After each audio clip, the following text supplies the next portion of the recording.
전 세계적으로 여성암 가운데 가장 흔하게 생기고 또 가장 많이 사망하는 암이 뭔지 혹시 아시나요? 바로 유방암입니다. 오늘 헬스조선 질병백과에서는 10월 유방암 예방의 달을 맞이하여 유방암이 어떤 질환이고 그리고 어떻게 예방할 수 있는지 말씀드리려고 합니다. 안녕하세요. 순천향대학교 부천병원 영상의학과 이은혜입니다.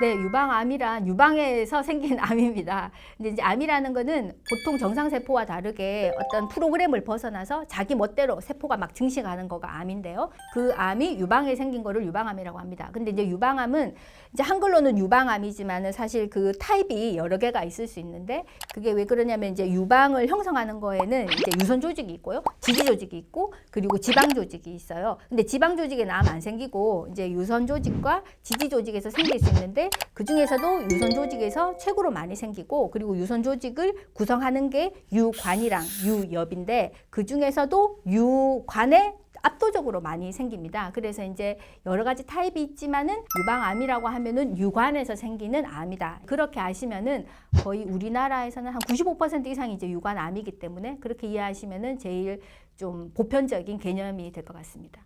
전 세계적으로 봤을 때 여성암 중에 유방암이 가장 많이 발생하는 암이고 또 사망률도 가장 높은 암입니다. 2020년 기준으로 전 세계 발생률을 보면 유방암이 이제 점점 증가를 하고 있어서 2012년 한 10년 전에 비해서 24% 이상 증가했다고 알려져 있습니다. 우리나라도 같은 트렌드인데요. 유방암이 계속 증가 추세이고 그리고 이제 보건복지부가 발표한 국가암 등록 사업 보고서에 따르면은 2021년 기준으로 유방암의 그 비율이 전체 여성암 중에서 21% 정도를 차지합니다. 2021년에 우리나라의 암 환자가 약 250만 명 정도였는데요. 그 중에 2만 5천 명 정도가 유방암입니다. 그러니까 여성암은 한 12만 명 정도였는데 그 중에 2만 5천 명 정도이니까는 여성암 중에서는 1등이고 전체 암 중에서도 한 10% 정도 되니까 적은 암은 아니라고 할 수 있습니다. 일단 첫 번째 질문 왜 생기냐 그건 알 수 없어요. 많은 환자분들이 왜 생기는지 알면 확실하게 예방을 할 텐데 왜 생기는지는 사실 알려져 있지 않습니다. 근데 이제 상대적으로 고위험이라는 거는 이제 존재하는데요. 일반적인 여성, 결혼을 하고 출산을 한 여성들은 보통 일반 여성이라고 하고요. 근데 이제 그렇지 않은 경우를 고위험군이라고 하는데 고위험군은 크게 세 가지로 나눌 수 있습니다. 첫 번째는 이제 유전자 관련인데요. 이제 가족력이 있는 경우 아니면 본인이 이미 이제 유방암을 앓은 경우 대략적으로 전체 유방암 환자의 한 10% 정도는 유전적인 요인이 있다고 생각을 합니다. 그 다음 3분의 1 그룹은 이게 유방암의 대부분이 여성 호르몬의 영향을 너무 받아서 생기는 거이기 때문에 여성 호르몬에 노출되는 기간이 증가할수록 유방암이 증가합니다. 예를 들면은 출산을 하지 않는다든지 그리고 폐경을 하면 원래 여성 호르몬이 안 나오잖아요. 근데 이제 폐경을 했는데도 여성 호르몬이 많이 나오는 상황들이 있습니다. 비만이라든지 그 호르몬 대체요법이라든지 그런 경우에는 상대적으로 이제 위험도가 증가하게 됩니다.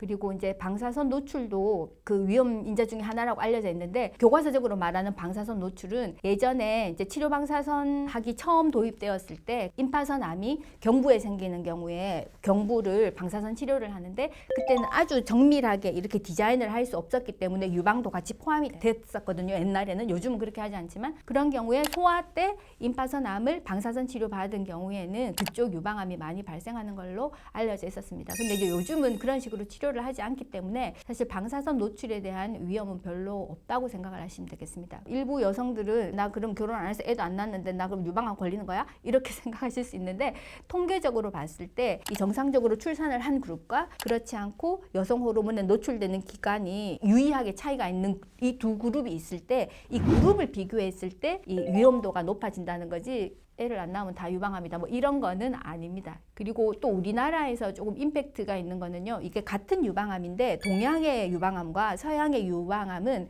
그 행태가 약간 달라요. 예를 들면은 이제 서양에서는 주로 60세 이상에서 유방암이 많이 발생하는데 우리나라는 50대 초반이 제일 많이 발생하고 그다음에 이제 40대 후반, 50대 후반 이런 식이거든요. 그러니까 상대적으로 서양 여성들은 40대나 30대에는 유방암이 사실 별로 없어요. 근데 우리는 40대나 뭐 20대, 30대 이런 젊은 여성의 유방암이 상대적으로 많고 특히 40대의 유방암은 이 암으로 사망하는 비율 중에 넘버 2거든요. 근데 유방암 때문에 제일 많이 죽지는 않아요. 우리나라 여성들이 많이 죽는 암은 폐암, 대장암 뭐 이런 것들이거든요. 그래서 유방암은 사망에 미치는 영향은 좀 낮은 편이에요. 왜냐하면 이제 예후가 좋기 때문에. 그런데 40대나 30대 같은 젊은 여성에서는 유방암이 사망에 많이 기여를 합니다. 그래서 고위험군인 경우 정기적으로 검진을 받아볼 필요도 있을 것 같습니다. 일단 유방암은 대부분 무증상이고요. 증상이 있는 경우에 가장 흔한 증상은 이제 만져지는 종괴입니다. 옛날에는 자가 검진 이런 걸 많이 강조했었는데요. 자기 유방을 정기적으로 만져서 뭘 찾아낸다 이건 사실 거의 어렵습니다. 그리고 외과 의사들도 이게 트레이닝을 받아야 만질 수가 있거든요. 일반 여성들이 자기가 유방에 뭐가 있네 이렇게 만지면 보통 2cm 넘습니다. 근데 2cm 넘으면 위기예요 벌써. 그런데 이제 영상 검사에서는 4, 5mm 되는 암도 발견할 수 있거든요. 영상 검사를 정기적으로 받는 거를 이제 권고합니다. 그 다음에 흔한 증상은 유두 분비물인데 유방이 우유를 만드는 곳이잖아요. 그러니까 양쪽에 우유 같은 색깔, 흰 색깔, 약간 노란색 이게 양쪽에 나온다. 이거는 사실 너무나 자연스러운 거고 특히 결혼하시고 모유 수유를 하셨던 분들은 쥐어짜면 다 나오게 되어 있어요. 그거 말고 한쪽에서 아주 맑은 색 또는 이제 붉은색 그런 거가 나오는 경우에는 유방암 가능성이 있는데 그게 다 유방암이 아니에요. 빨갛게 혈성 분비물이라고 하는데요. 약간 빨간색으로 나오는 경우에도 10%만 유방암이고 나머지는 암은 아니에요. 영기 1기, 3기, 4기 이제 그렇게 설명을 해드리면은 영기인 경우에는 98% 넘어요. 거의 95%. 그리고 10년 생존율도 95%예요. 그리고 이제 1기인 경우에는 유방에 국한되어 있고 크기도 작고 2cm가 안 되고 임파선 이런 거 전혀 없는 거예요. 이제 그런 경우에는 5년 생존율이 이제 데이터에 따라서 이제 조금은 다르지만은 5년 생존율이 한 96%, 97% 뭐 이 정도 되고요. 10년 생존율도 93% 정도입니다. 굉장히 좋은 거고 그리고 이제 2기인 경우에는 이제 2cm가 넘는 경우예요. 보통 2기라고 하면은 5년 생존율이 한 92%, 10년 생존율도 85% 정도여서 괜찮습니다. 근데 이제 10년에서는 벌써 80으로 딱 떨어지잖아요. 그러니까는 가능하면 한 1기 정도에 이제 발견되는 것이 제일 좋습니다. 근데 이제 반면에 4기인 경우에는 이제 유방을 벗어나서 임파선도 다 가고 뭐 간이나 뼈, 폐 이런데 다른 장기까지 침범한 경우인데 그때는 5년 생존율이 한 34% 그러니까 영기의 한 3분의 1 정도로 푹 떨어지잖아요. 그리고 10년 생존율은 20% 정도밖에 안 됩니다. 근데 이제 우리나라에서 국가암 검진을 해서 조기 유방암이 많이 발견되고 있어요. 그럼에도 불구하고 우리가 진행된 유방암이 많아서 이제 유방을 진료하는 의사로서 되게 이제 안타까운 일인 것 같습니다. 처음에 이제 약간 말씀드렸는데 이제 검진을 받는 것이 이제 제일 좋은 방법인데요. 만약 이제 본인이 나는 그래도 최대한 빨리 진단받고 싶어라고 하시는 경우에 제일 좋은 방법은 정기적으로 검진을 받는 겁니다. 특히 이제 만져지지 않는 경우에 알 수 있는 방법은 이제 찍어보는 수밖에 없어요. 크게 이제 유방 촬영 아니면 이제 초음파 검사인데 이게 가격이 이제 우리나라가 수가가 전반적으로 낮기는 하지만 차이가 있거든요. 보통 다른 나라는 이제 몇십 배 차이 나거든요. 그래서 초음파 검사를 하는 게 되게 어려운데 우리나라 이제 굉장히 이제 편하게 하고 있습니다. 근데 이제 가장 기본적인 검사는 유방 촬영술이고요. 그래서 이제 유방을 이제 위아래로 눌러서 찍고 이렇게 옆으로 눌러서 찍고 그렇게 한쪽에 2장씩 넉 장을 찍는 거가 가장 표준적인 검사입니다. 이제 그럼 왜 눌러야 되냐? 그 유방은 약간 입체적인 장기잖아요. 우리가 보는 영상은 2디멘전이에요. 그래서 입체를 담을 수가 없어요. 얘를 눌러서 이게 납작하게 만들어야 이제 2디멘전에 담을 수 있거든요. 잘 보기 위해서. 그게 첫 번째 이유고요. 두 번째는 유방이 입체적으로 방구처럼 생겼기 때문에 중간에 두꺼운 데는 방사선이 많이 필요하고요. 끝에 얇은 데는 방사선이 적게 필요하거든요. 근데 아직까지 이 유방 촬영 장비는 여기는 많이 방사선을 주고 여기는 적게 주고 이건 못해요. 그래서 눌러서 평균 두께로 만들면은 그러면 방사선 총량이 감소하게 되거든요. 그래서 환자분들의 안전을 위해서 방사선 조사량을 줄이기 위해서 이제 압박을 합니다. 그리고 세 번째 압박을 하는 이유는 이게 유방 조직에 유선 조직도 있고 그거를 지지하는 조직도 있다 그랬잖아요. 근데 이거를 이렇게 압박을 하면은 쫙 펴지는 이런 거가 있어요. 그래서 이제 작은 병변인 경우에는 이게 누르면은 약간 정상 조직이랑 유방암이 분리되면서 조금 더 잘 보이거든요. 치밀 유방이라는 이야기를 많이 들어보셨을 텐데요. 우리나라 여성들은 대체로 체구가 작고 그래서 지방이 별로 없어요. 그렇다 보니 유선 조직이나 섬유 조직의 비율이 압도적으로 높고 지방 조직이 낮은데 그러면은 이게 유방암이 유선 조직이랑 비슷한 색깔이거든요. 그러니까 이제 유방에는 지방이 많은 사람도 있고 유선 조직이 많은 사람도 있는데 유방암이 흰색이에요. 그럼 지방이 많으면은 유방이 어둡겠죠. 그러면 흰 색깔의 유방암이 잘 보이겠죠. 근데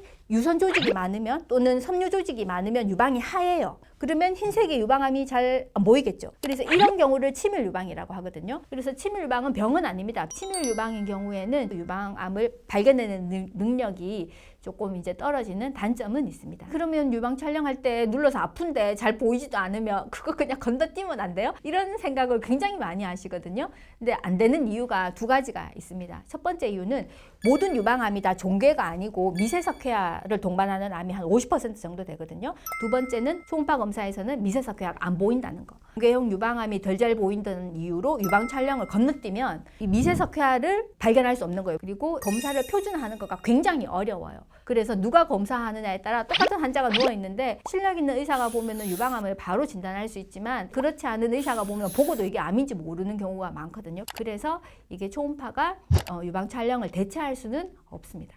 또 다른 방법 중에 최근에는 이제 유방 촬영을 위한 조영제가 이제 개발이 되었어요. 그리고 이제 그 FDA 승인을 받고 우리나라도 이제 최근에 이제 사용 가능하도록 이제 승인을 받았는데 어떤 개념이냐면은 보통 이제 유방암 환자들이 수술하기 전에 MRI를 찍는데 그거는 이미 유방암 진단 받았지만 혹시 작은 암이 다른 위치에 있는지를 찾아내기 위해서 MRI를 하거든요. 근데 이제 조영제를 주면은 잘 보이는데 MRI를 못 찍는 경우에 이제 이거를 많이 쓸 수 있습니다. 그래서 유방 촬영을 하는데 조영제를 맞고 유방 촬영을 하면은 유선 조직에 가려져 있던 암이 조금 더 잘 보일 수는 있는데 근데 이거는 검진의 개념은 아니에요. 일단 IV를 잡아야 되고요. 물론 검사 시간은 MRI보다는 적지만은 그래도 이건 스페셜 스터디에 해당하기 때문에 이건 검진이라기보다는 내가 좀 더 이제 특별한 관심을 가지고 있는데 MRI까지는 안 하고 싶다라든지 MRI 그 통속에 들어가지 못한다든지 그런 좀 제한적인 환자인 경우에 조영제를 맞고 이제 검사를 할 수 있습니다. 그 조영제를 맞고 유방 촬영을 하면은 그 치밀 유방에 가려서 안 보이는 암이 조금 더 잘 보이는 경우가 있습니다. 이제 그 우리 국내 허가가 난 지가 얼마 안 돼서 아직은 우리나라에서 할 수는 없는데 유방 촬영 장비는 있고요. 그러니까 이거 두 개 합치면 되겠죠. 아마 이제 조만간에는 MRI를 찍지 못하거나 아니면 추가적으로 더 이제 관심이 있으신 분들인 경우에 그 진단에 도움이 될 걸로 기대가 됩니다. 이제 우리나라는 2002년부터 국가원 검진 사업을 하고 있습니다. 그래서 이제 40세 여성을 대상으로 2년마다 하고 있는데 원래 유방암 검진은 1년마다 하는 게 이제 제일 좋지만 이제 논문을 쭉 해보니까 2년 정도가 제일 적당한 인터벌이고 3년은 좀 길다. 이런 분석을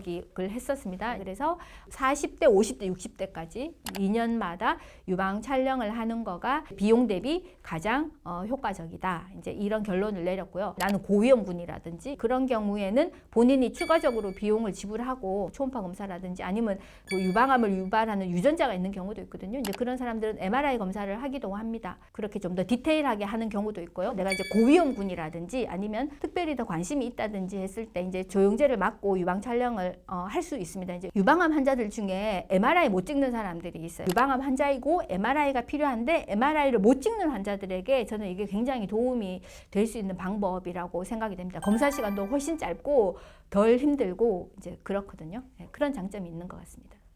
국가원 검진을 할 때 이게 많은 사람들을 검진을 할 때는 질관리라는 것이 굉장히 중요한데요. 질관리는 장비에 대한 질관리, 찍는 사람, 그러니까 방사선사에 대한 질관리, 그리고 판독하는 사람, 영상의학과 의사에 대한 질관리 이렇게 세 가지 질관리가 있어야 됩니다. 그래서 지금 우리나라는 세 가지를 하기는 하는데 이제 굉장히 제한적으로 하고 있어요. 그래서 저는 안타깝게 생각을 하는데 미국도 그렇고 검진을 잘 하는 기관, 추천 기관 이런 거를 내가 우편 번호가 어디다 그러면 그 가까운데 어디 이렇게 딱 나와 있어요.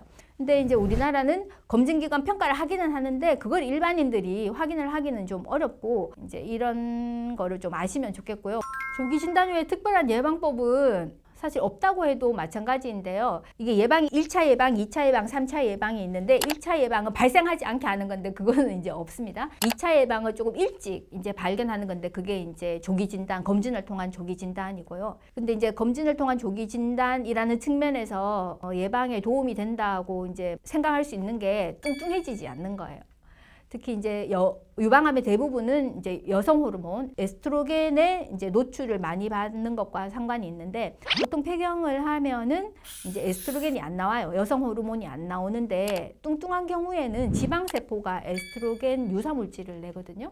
그래서 이제 특히 폐경을 하고 나면은 비만하지 않도록 이제 하는 게 좀 중요하고요. 그거랑 비슷하게 음주도 관련됩니다. 술 마시는 거 좋아하는 사람 중에 이게 아주 날씬한 사람은 조금 드물거든요. 그래서 이제 음주라든지 비만 이런 걸 좀 피하는 게 좋은데, 그러면 이제 전반적으로 봤을 때는 건강한 생활 습관을 유지하는 게 유방암뿐만 아니라 모든 암의 예방에 도움이 됩니다. 이제 그거를 좀 기억해 주시면 좋을 것 같습니다.